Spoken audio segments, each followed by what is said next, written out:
In this Delph Stack video, I will show you how to use 7-Zip on Windows 11. First, open your web browser and go to the official 7-Zip website. Download the version that matches your Windows system.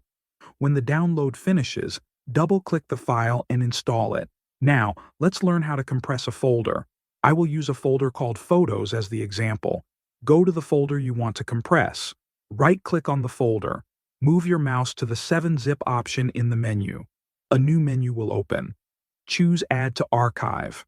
A new window appears. Here you can set how you want the compressed file to look.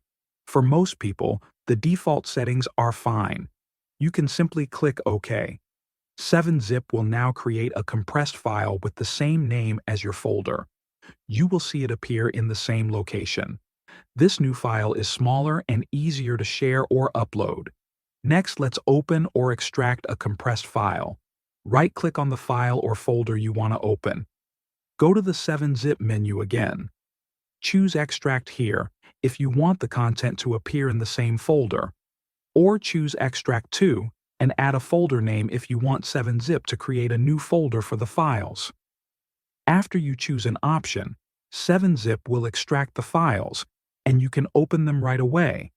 You can also open a compressed file or folder without extracting everything. Right-click the folder, go to 7-Zip, and choose Open Archive. This lets you look inside the folder and open single items without unpacking the whole thing. If you need to set a password, right-click a folder, go to 7-Zip, choose Add to Archive, and look for the encryption section. Type your password twice. When you click OK, the compressed file will now be protected. Only people with the password can open it.